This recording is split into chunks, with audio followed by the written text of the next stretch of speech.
أعوذ بالله السميع العليم من الشيطان الرجيم بسم الله الرحمن الرحيم قد أفلح المؤمنون الذين هم في صلاتهم خاشعون والذين هم عن اللغو معرضون والذين هم للزكاة فاعلون والذين هم لفروجهم حافظون إلا على أزواجهم أو ما ملكت أيمانهم فإنهم غير ملومين فمن ابتغى وراء ذلك فأولئك هم العادون والذين هم لأماناتهم وعهدهم راعون والذين هم على صلواتهم يحافظون أولئك هم الوارثون الذين يرثون الفردوس هم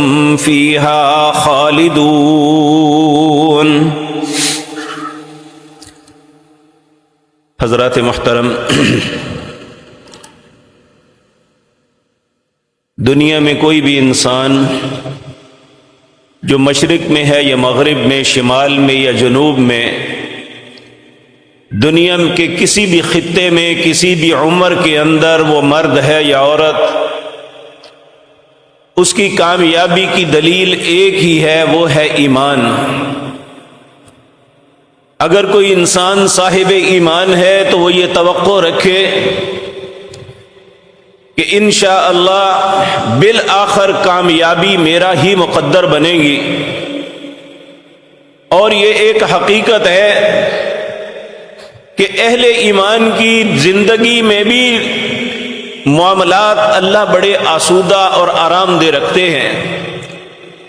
وہ کبھی بھی کسی حالات میں نہیں گھبراتا، لیکن اس حقیقت سے بھی انکار نہیں کیا جا سکتا کہ ایماندار شخص جو ہے، اس کی مثال رسول اللہ صلی اللہ علیہ وسلم نے یہ دی کہ دنیا میں وہ اس طرح زندگی گزارتا ہے جس طرح ایک مسافر ایک پگڈنڈی پہ چل رہا ہے، اس کے دونوں طرف کانٹے دار جھاڑیاں ہیں، وہ اپنے دامن کو بچا کے چلتا ہے کہیں ادھر یا ادھر الجھ نہ جاؤں۔ آج کی زندگی میں اس کی مثال اس طرح، جو لوگ پہاڑوں پہ سفر کرتے ہیں انہیں علم ہے کہ وہاں جتنی بھی سڑکیں ہوتی ہیں، ایک طرف بلند و بالا پہاڑ اور دوسری طرف ہزاروں فٹ گہری کھائیاں ہوتی ہیں۔ چھوٹی سی غلطی اصل رستے سے بھٹکا کے اس کھائی کے اندر گلا کے اس کی زندگی کو برباد اور ختم کر دیتی ہے۔ بالکل ایمان کی زندگی اسی طرح ہے کہ ہماری زندگی میں بعض ایسی پگڈنڈیاں آتی ہیں، ایسے پرخطر رستے آتے ہیں کہ تھوڑی سی غلطی ہمیں ایمان کی نعمت سے محروم کر کے نفاق کی گندگی اور دلدل اور گہری گڑھے کے اندر پھینک دیتی ہے۔ آج کی مجلس میں اس احساس کے ساتھ میں اور آپ اپنے ایمان کی حفاظت کر سکیں، دو باتیں عرض کرنی ہے۔ الفرق بین المؤمن والمنافق، کہ ایک مومن آدمی اور ایک وہ بدنصیب جو نفاق کی زندگی بسر کرتا ہے، ان میں فرق کیا ہے، تاکہ اگر خدا نخواستہ ہم کسی غلطی کا مرتکب ہو رہے ہیں تو اللہ ہمیں اپنی اصلاح کی توفیق بخش دے۔ میرے عزیز بھائیو، سب سے پہلی بات، ایمان کیا ہے؟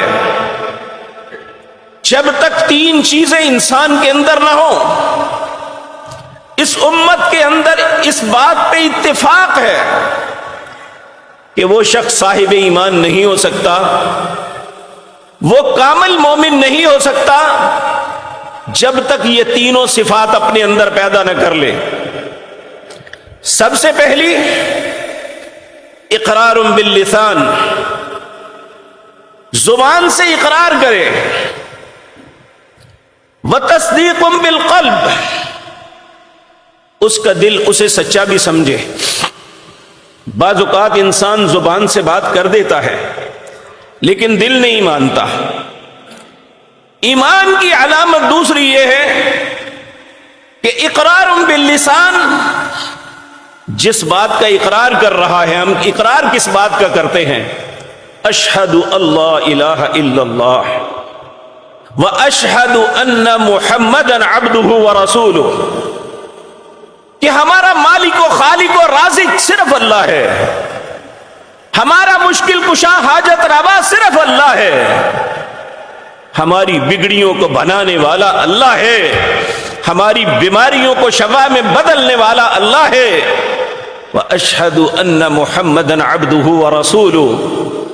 اس کائنات کے اندر میرا کوئی رہبر، میرا کوئی رہنما، میرا کوئی مرشد، مجھے رستہ دکھانے والی اگر کوئی شخصیت ہے تو وہ جناب محمد الرسول اللہ ہے۔ اس بات کا اقرار ہم سب کرتے ہیں، ہر شخص یہ کلمہ طیبہ اپنی زبان سے ادا کرتا ہے، اشہد اللہ الہ الا اللہ واشہد ان محمدا عبدہ ورسولہ۔ کیا ہمارا دل یقین بھی کرتا ہے کہ واقعی میرا وہ رب ہے، میرا رزق اس کے ہاتھ میں ہے، میرے معاملے کی آسودگی یا خدا نخواستہ میری تنزلی اسی کے ہاتھ میں ہے؟ کیا اس بات کا یقین ہے؟ اور پھر دل کا سچا ماننا بھی، اگلا سٹیپ یہ ہے وَعَمَلٌ بِالْجَوَارِحِ، اپنے اعضاء کے ساتھ وہ کر کے دکھائے عملاً، کہ جو میں کہتا ہوں، جسے سچا سمجھتا ہوں، اس کے مطابق زندگی بھی بسر کرتا ہوں۔ نبی مکرم صلی اللہ علیہ وسلم آپ نے بہت سی باتیں بیان فرمائی، لیکن ایک دفعہ آپ کی زندگی میں ایک عجیب معاملہ ہوا، اس حدیث کو حدیث جبریل کہتے ہیں۔ جبریل علیہ السلام ایک انسان کے روپ میں آپ کے پاس آئے۔ حضرت عمر اس حدیث کے راوی ہیں، کہتے ہیں ہم سب لوگ جمع تھے رسول اللہ کی خدمت میں، ایک نوجوان آیا، اس کے کالے سیاہ بال تھے، سفید لباس پہنا ہوا، بڑا ہی خوبصورت، لیکن جب ہم نے اسے دیکھا تو بڑا تعجب ہوا، یہ مدینے اور اس کے ارد گرد جتنی بستیاں ہیں وہاں کے رہنے والا بھی نہیں، اس پہ سفر کے آثار بھی نہیں، اس وقت کوئی ایئر کنڈیشن کوچیں یا گاڑیاں تو نہیں تھی، گھوڑے پہ، گدھے پہ، اونٹ پہ سفر کرتے تھے، دھول انسان کا چہرہ بگاڑ دیتی تھی، اور نہ اس پہ کوئی سفر کے آثار ہیں۔ وہ اس طرح مجلس میں پیچھے سے آیا، چلتا چلتا رسول اللہ کے سامنے آ کے آپ کے سامنے دو زانو بیٹھ گیا، جس طرح ایک بڑا فرینکلی دوست دوسرے کی رانوں پہ ہاتھ رکھ دیتا ہے، اس طرح رسول اللہ کی رانوں پہ ہاتھ رکھ دیا۔ کہنے لگے ہمیں اور تعجب ہوا کہ پہلے، آج سے پہلے تو اسے دیکھا ہی نہیں، یہ اتنا فرینکلی رسول اللہ کے سامنے ہمارے اندر تو ہمت نہیں، یہ کیسے؟ ہم تعجب میں ہی مبتلا تھے، تو اس نے سوال کیا، یا محمد صلی اللہ علیہ وسلم اخبرنی عن الاسلام، مجھے اسلام کی خبر دیجئے۔ رسول اللہ نے 5 باتیں بتائی۔ الاسلام، اسلام کیا ہے؟ شہادت اللہ الہ الا اللہ وان محمد الرسول اللہ واقام الصلاۃ وایتاء الزکاۃ وتصوم رمضان وتحج البیت من استطاع الیہ سبیلا۔ کہنے لگا صدقتا، سچ کہا ہے آپ نے۔ ہم اور تو تعجب میں ہو گئے کہ دیکھیں خود ہی سوال کرتا ہے اور جب جواب ملتا ہے تو کہتا ہے آپ نے سچ کہا، یہ ہے کون؟ پھر کہنے لگا مل ایمان، یہ ہمارے موضوع کے متعلق ہے آج کہ ایمان کیا ہے۔ تو نبی مکرم صلی اللہ علیہ وسلم نے ایمان کی 6 شاخیں بتائی، 6 بنیادیں بتائی جو انسان کے اندر لازمن ہونی چاہیے۔ سب سے پہلی آمنت باللہ، اللہ پہ ایمان لانا، اور اللہ پہ، اس کی ذات اور صفات پہ غیر متزلزل ایمان رکھنا۔ جس طرح اللہ اپنی ذات میں لا شریک ہے، اسی طرح اپنی صفات کے اندر بھی لا شریک ہے، یہ ایمان کی پہلی شق ہے۔ اور دوسری آمنت باللہ وملائکتی، اس کے فرشتوں پہ ایمان لانا۔ فرشتے ہم نے دیکھے نہیں کبھی، ہمیں کہا گیا ہے کہ کرامن کاتبین یعلمون ما تفعلون، ہر وقت تمہارے ساتھ 2 فرشتے ہیں جو بڑے عزت والے لکھ رہے ہیں، تمہاری زندگی کا ایک ایک عمل نوٹ کر رہے ہیں، لیکن ہم نے کبھی زندگی میں محسوس نہیں کیا کہ ہمارے ساتھ کوئی شخصیت ہے۔ ہم نے نہیں، یہ ایسی مخلوق ہے جو ہماری نظروں میں نہیں آتی۔ لطیف خبیر، وہ بہت ہی ایسی ہے جسے دیکھا نہیں جا سکتا۔ اللہ رب العزت نے، اور یہ جو چیز دیکھی نہیں ہے، ایمان غیب یہی ہے کہ جو چیز دیکھی نہیں اللہ نے بتائی یا اس کے رسول نے، ہمیں ماننی ہے کہ وہ ہے۔ تیسری، وکتبی، اللہ نے انسان کی ہدایت اور رہنمائی کے لیے آدم علیہ السلام سے لے کر جناب محمد الرسول اللہ صلی اللہ علیہ وسلم تک 310 کتابیں اتاری۔ یہ رسول اللہ نے فرمایا، ہمارے ذہن میں عمومی طور پہ یہ ہے کہ 4 کتابیں آئیں، 4 نہیں 310 کتابیں نازل ہوئی، جو آدم علیہ السلام سے لے کر جناب محمد الرسول اللہ تک سب ضائع ہو گئی۔ آج دنیا میں ایک ہی کتاب موجود ہے جس کا نام قرآن کریم ہے، اور اس کی اتباع ایمان کا حصہ ہے۔ اس کی ہر بات کو تسلیم کرنا، اس کے حلال کو حلال ماننا، اس کے حرام کو حرام سمجھنا، یہ ایمان کی تیسری شرط ہے۔ ورسلی، اس کے کسی رسول سے بغض نہیں رکھنا۔ اور اللہ رب العزت نے یہ شرف صرف امت محمد الرسول اللہ کو عطا کیا۔ پہلے جتنی امتیں آئیں وہ کسی نہ کسی نبی کی مخالفت کرتی تھی۔ یہود عیسیٰ علیہ السلام کو نبی نہیں مانتے تھے، اور اسی طرح دوسرے لوگ دوسرے نبیوں کو نہیں، لیکن اللہ رب العزت نے یہ ہم پہ احسان فرمایا۔ ہم آدم علیہ السلام سے لے کر سیدنا عیسیٰ علیہ السلام تک جتنے انبیاء اور رسول آئے، جس طرح ہم اپنے نبی جناب محمد الرسول اللہ صلی اللہ علیہ وسلم کا عزت، احترام اور قدر کرتے ہیں، ہم سب انبیاء کی اسی طرح عزت کرتے ہیں۔ ورسلی، اس کے رسولوں کو ماننا۔ پھر اللہ رب العزت فرماتے ہیں والیوم الآخر، آخرت کے دن پہ ایمان رکھنا۔ یہ آخرت کا دن کیا ہے؟ جب ہماری زندگی کے جتنے معاملات ہیں ان کا فیصلہ ہوگا۔ بہت سی چیزیں ہماری زندگی کی پوشیدہ ہیں، دنیا کے لوگ نہیں جانتے، لیکن اللہ رب العزت سب کچھ جانتا ہے۔ وَيَعْلَمُ مَا تُخْفِي الصُّدُورُ، اور یقین جانیے وہ آخرت کا دن ایسا ہوگا، آپ نے سورۃ زلزال پڑھی ہوگی کہ جب زلزلہ آئے گا، اذا زلزلت الارض زلزالها واخرجت الارض اثقالها، یہ زمین اپنے سارے بوجھ نکال دے گی۔ یہ زمین کے اندر جتنے بھی مدفون ہیں یہ سب نکل آئیں گے۔ ایک معنی یہ بھی کیا گیا، یہ زمین اپنے سارے راز اگل دے گی، جو کچھ زمین پہ ہوتا رہا یہ سب بتائے گی۔ اسی لیے رسول اللہ نے فرمایا، جہاں تم نماز پڑھو، اپنی نماز دوسری جو نفل ہے یا سنن ہے، اپنی جگہ کو بدل لو، کیونکہ یہ جگہ تمہارے حق میں یا تمہاری مخالفت میں تمہارے بولنے والی ہے۔ یہ زمین ایک دن بولے گی کہ یہ میرے اوپر کیا کرتا رہا، العیاذ باللہ۔ یومئذ تحدث اخبارہا، کیوں بولے گی؟ بِأَنَّ رَبَّكَ أَوْحَى لَهَا، تیرے رب نے وحی کی ہے، اب تم بولو تیرے اوپر یہ انسان کیا کرتا رہا۔ یومئذ یصدر الناس اشتاتا، سینوں کے سارے بھید نکال کے باہر رکھ دیے جائیں گے۔ یومئذ تحدث اخبارها بأن ربك اوحى لها، یومئذ یصدر الناس اشتاتا لیروا اعمالهم، تاکہ انسان اپنے اعمال کو خود دیکھے کہ میں نے کیا کیا ہے۔ اور اس دن پھر فیصلہ ہوگا کہ جو کیا ہے وَإِنَّمَا تُوَفَّوْنَ أُجُورَكُمْ، اللہ کہیں گے اب بدلہ لے لے جو کیا ہے۔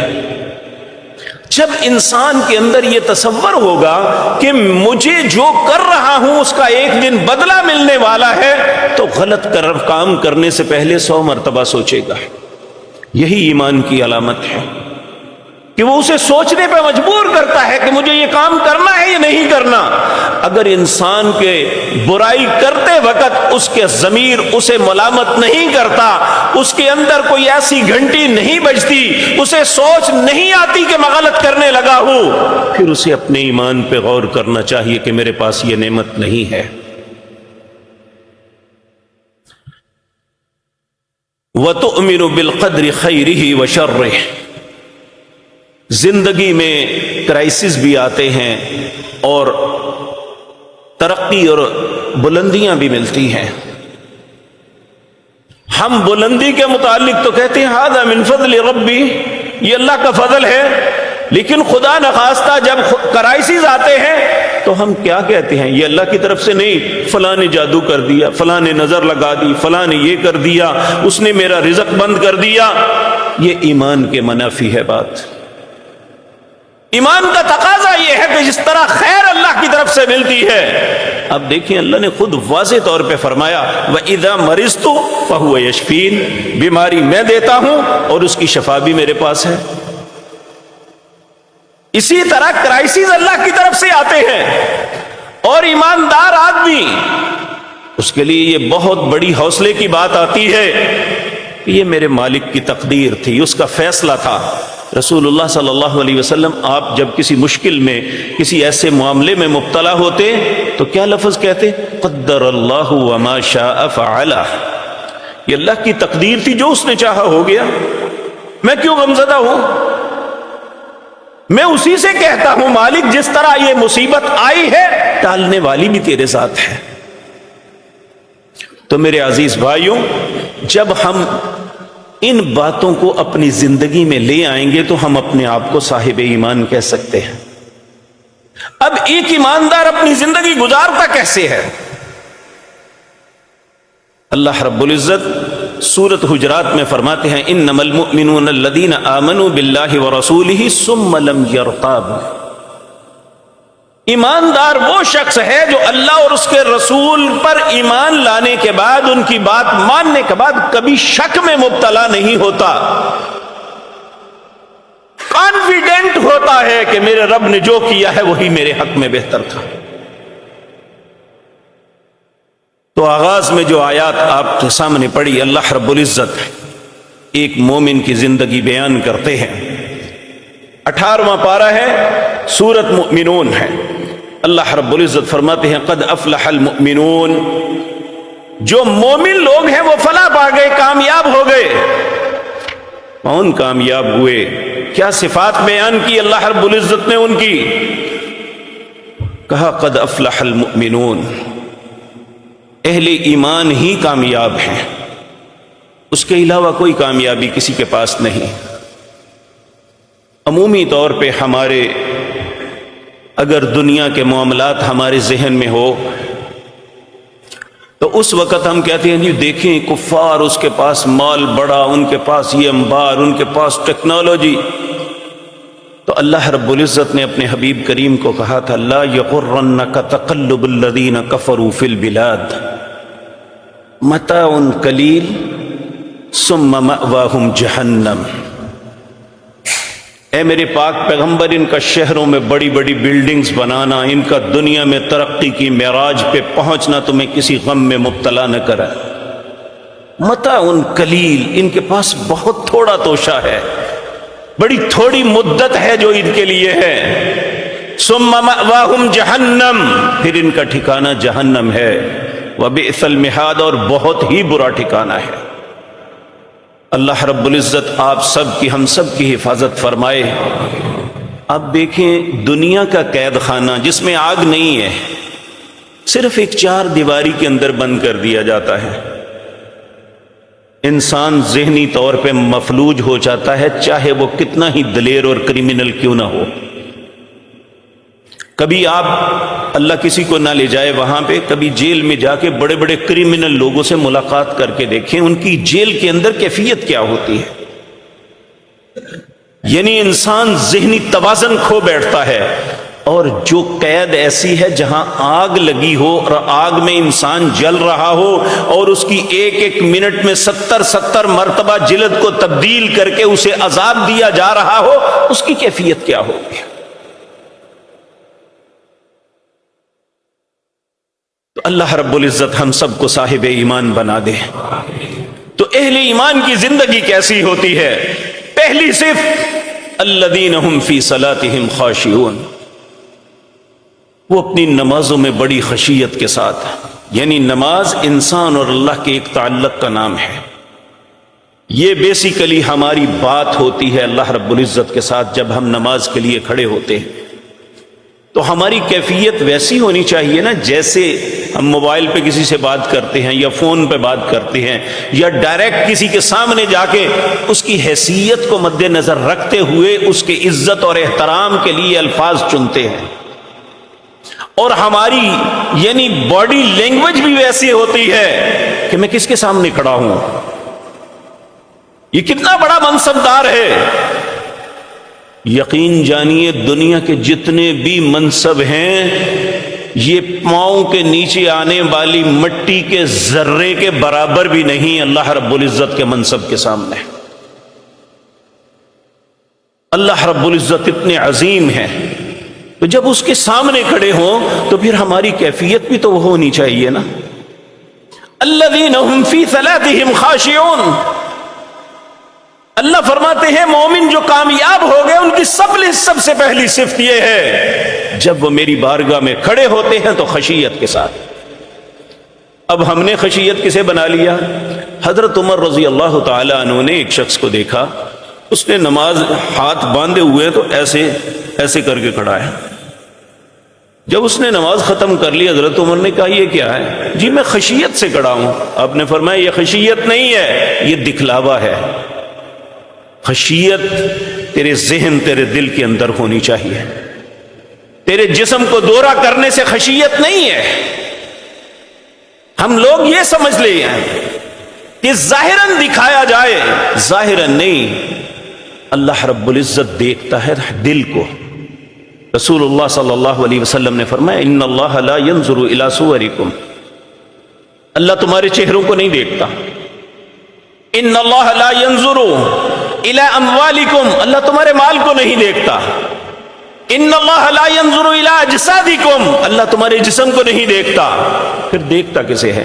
ولکن ينظر الى قلوبکم، اللہ تمہارے دل کو دیکھتا ہے کہ دل کتنا ڈرتا ہے اللہ کے سامنے، اس میں کیسی کپ کپی ہے۔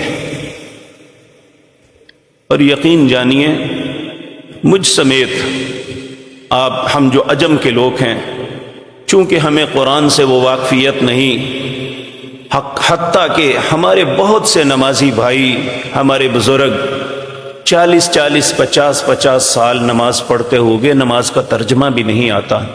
جب ہمیں علم ہی نہیں ہم اللہ سے بات کیا کر رہے ہیں تو خشیت ہوگی کیسے؟ کم از کم یہ تو پتا ہونا چاہیے نا کہ میں اللہ سے گفتگو کیا کر رہا ہوں۔ ہم ساری زندگی یقین جانیے اس وقت انتہائی تکلیف دہ مرحلہ ہوتا ہے جب ہمارا کوئی بھائی، ہمارا بزرگ یہ کہتا ہے کہ قنوت نہ آتی ہو تو کیا کریں، جنازہ نہ آتا ہو تو کیا کریں، فلاں دعا نہ آتی ہو تو کیا کریں۔ میں اللہ کا واسطہ دے کے کہتا ہوں یاد کریں۔ جس طرح ہماری زندگی کے دوسرے امور ضروری ہیں وہ اتنے اہم نہیں جتنا اہم یہ ہے کہ ہم اپنے رب سے کلام کیا کرتے۔ ہماری ایمان کی پہلی صفت پیدا ہی تب ہو سکتی ہے آپ واللہ اللہ رب العزت آپ سب کو اپنے گھر کی زیارت کروائے، اللہ پہ پیارے حبیب صلی اللہ علیہ وسلم کی مسجد دکھائے، کبھی کسی عرب نوجوان کے پاس کھڑے ہو کے جب وہ تہجد کی نماز پڑھ رہا ہو نا، اس کے رکوع اور سجدوں میں اس کی کیفیت دیکھیں تو اپنے آپ کو شرم محسوس ہوتی ہے کہ ہم نماز کیا پڑھتے ہیں اور یہ کیا کر رہے ہیں۔ کہ وہاں قالین گیلا ہو جاتا ہے، اتنے آنسو گرتے ہیں، ہماری یہ کیفیت نہیں ہے۔ ہم نماز بھی پڑھتے ہیں تو انتہائی تیزی کے ساتھ۔ یقین جانیے یہی وہ کیفیتیں ہیں جو ایمان اور نفاق کو الگ الگ کر دیتی ہیں۔ اللہ رب العزت ہم سب پہ رحم فرمائے۔ دوسری صفت جو اہل ایمان کی ہے، والذین هم عن اللغو معرضون، لغو باتوں سے اعراض کرتے ہیں۔ رسول اللہ صلی اللہ علیہ وسلم نے فرمایا، سیدنا حسن رضی اللہ تعالی عنہ، آپ جب اس دنیا سے نبی کریم تشریف لے گئے، حضرت حسن کی عمر 7 سال تھی۔ غالباً 5 ایسی روایات ہیں جو سیدنا حسن سے آتی ہیں۔ 7 سال کے بچے نے بھی رسول اللہ سے سیکھا تھا۔ ان میں یہ جو قنوت ہے نا، اللہم اہدنا فیمن ہدیت وعافنا فیمن عافیت، یہ سیدنا حسن کی وساطت سے ہم تک پہنچی۔ اور ایک حدیث سیدنا حسن کی یہ ہے کہ انسان کے لیے خیر اور بھلائی یہ ہے کہ وہ ایسی بات کو چھوڑ دے جس کا فائدہ کوئی نہیں ہے۔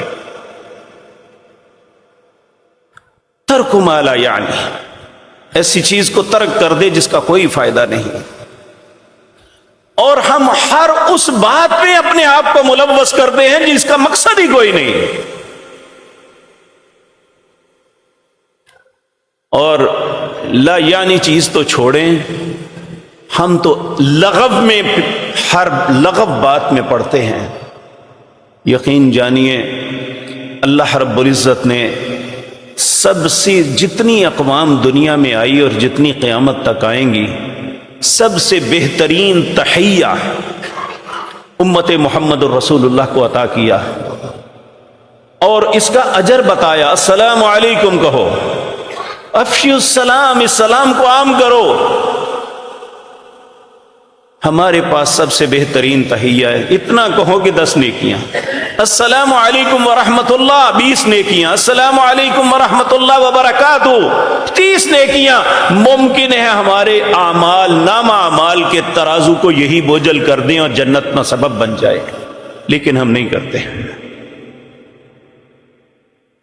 کیا علی؟ یا ہماری دوستی کا معیار یہ ہے کہ جب ملیں دوست کو اسے گالی نکال کے اسے بلائیں، کہتے ہیں یہ پیار کی علامت ہے۔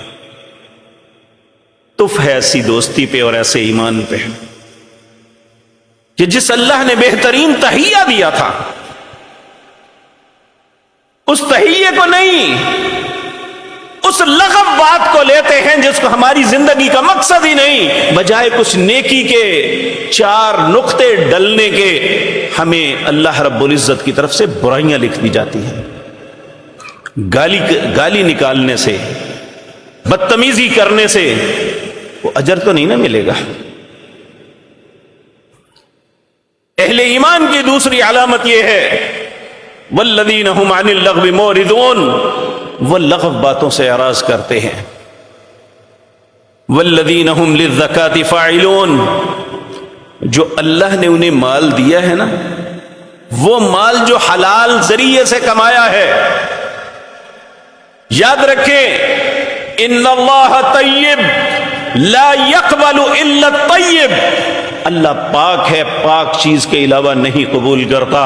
اگر کوئی شخص سمجھتا ہے کہ میں رشوت لے کے، میں حرام مال کما کے، دھوکہ دہی کر کے، ملاوٹ کر کے، لوگوں کا مال غصب کر کے اس میں سے کچھ اللہ کے راستے میں دے دوں گا تو میری نجات ہو جائے گی، اسے بھول ہے، اس کا تو مال ہی قبول نہیں ہے۔ اہل ایمان تو اپنے رزق حلال میں سے خرچ کرتے ہیں،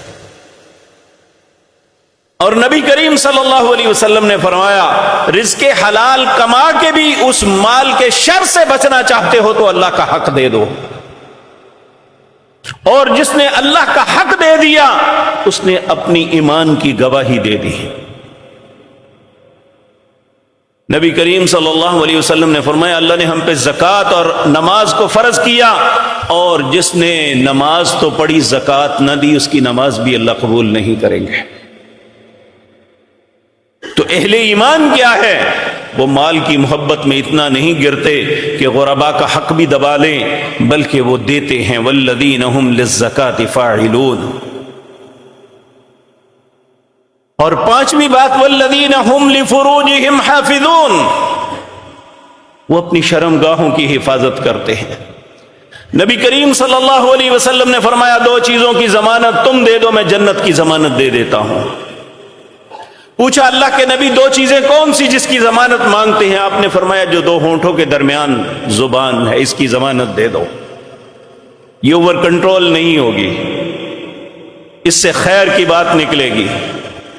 نبی کریم نے فرمایا اللہ رب العزت نے 1 زبان بولنے کے لیے دی ہے، اگر یہ خیر بولتی ہے تو بولنے دو، اگر نہیں بولتی تو اس کو روکنے کے لیے 2 ہونٹ دیے ہیں، انہیں دبا دو۔ لیکن ہماری زبان اوور کنٹرول ہے، ہم کبھی نہیں سوچتے کہ ہم جس پگڈنڈی پہ، ایمان کی پگڈنڈی پہ چل رہے ہیں، یہ زبان کا اوور کنٹرول ہونا، اس کا جھوٹا ہونا، اس کا لوگوں کی غیبتیں کرنا، لوگوں پہ بہتان ترازی کرنا، یہ وہ گڑھے ہیں جہاں سے گر کے انسان نفاق کی گندگی میں چلا جاتا ہے۔ اللہ رب العزت نے فرمایا والذین هم لفروجهم حافظون، تو نبی کریم نے فرمایا 2 چیزوں کی ضمانت تم دے دو، ایک 2 ہونٹوں کے درمیان اور ایک 2 رانوں کے درمیان جو ہے، یہ عورت ہے یا مرد، ان کی ضمانت تم دے دو کہ انہیں مس یوز نہیں کرو گے تو میں جنت کی ضمانت تمہیں دے دیتا ہوں۔ ہاں، جو جائز ذریعہ ہے اسے استعمال کرنے کی اجازت دی، الا علی ازواجہم، مگر تمہاری بیویاں، او ما ملکت ایمانہم، یہ معاملہ ہی ختم ہو گیا لونڈیاں والا، فإنہم غیر ملومین، جو جائز رستہ اختیار کرے گا اس پہ ملامت نہیں ہے۔ فمن ابتغى وراء ذلك، جو اس کے علاوہ کوئی غلط رستہ منتخب کرے گا جو اس کے لیے جائز نہیں ہے، وہ حد سے بڑھنے والا ہے، وہ ایمان کی نعمت سے محروم ہو جاتا ہے۔ نبی کریم صلی اللہ علیہ وسلم نے فرمایا جب ایک چور چوری کرنے لگتا ہے نا تو اس کا ایمان اس طرح اتر جاتا ہے جس طرح تم قمیض اتار کے سائڈ پہ کر لیتے ہو۔ ایک شخص جب بدکاری، زنا یا کوئی اور معاملہ ایسا کرنے لگتا ہے تو اس کا ایمان اسی طرح الگ ہو جاتا ہے۔ تو ہمیں اپنی ایمان کی فکر کرنی چاہیے کہ ہماری زندگی کا کوئی ایسا عمل نہ آ جائے جس کی وجہ سے ایمان ہی الگ ہو جائے۔ اگر ایمان ہمارے پاس نہ ہوا تو ہمارے پلے کچھ نہیں ہے واللہ۔ اللہ رب العزت ہم سب پہ رحم فرمائے۔ پھر اللہ فرماتے ہیں والذین هم لاماناتهم وعہدهم راعون، اور وہ لوگ اپنی امانتوں اور اپنے عہدوں پہ، ایگریمنٹوں پہ ہمیشہ قائم رہتے ہیں۔ نبی کریم صلی اللہ علیہ وسلم نے فرمایا بین الفرق المؤمن والمنافق، منافق اور مومن کے درمیان فرق۔ نبی کریم نے فرمایا آیت المنافق ثلاث، منافق آدمی کی 3 نشانیاں ہیں، وَإِنْ صَامَ أَوْ صَلَّى وَزَعَمَ أَنَّهُ مُسْلِمٌ، چاہے وہ نمازیں پڑھتا ہے، روزہ رکھتا ہے اور یہ سمجھتا ہے میں مسلمان ہوں۔ وہ 3 نشانیاں کون سی ہیں؟ اذا اؤتمن خان، جب وہ اس کے پاس امانت رکھی جائے خیانت کرتا ہے، واپس نہیں کرتا۔ آج ہر کاروباری انسان پریشان ہے کہ جس کو مال دے دیا وہ پیسے دینے کا نام ہی نہیں لیتا۔ کتنے ہی لوگ ہیں بظاہر چہروں پہ سنت رسول سجائی ہوئی، لیکن اللہ کے بندے، اللہ تم پہ کتنا غضبناک ہوگا کہ لوگ تمہیں اچھے مسلمان سمجھتے تھے، لوگوں کے اربوں روپے لے کے بھاگ گئے۔ ان پچھلے دنوں سکریپ مارکیٹ میں اور کلاتھ مارکیٹ میں دونوں فراڈیے جو لے کے گئے ہیں، بظاہر ان کے چہروں پہ سنتیں سجی ہوئی ہیں،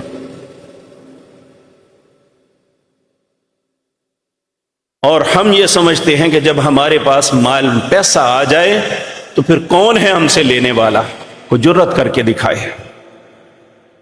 ٹھیک ہے نہیں لے سکے گا، لیکن اللہ کی نظروں میں کیا لکھ دیے جائیں گے؟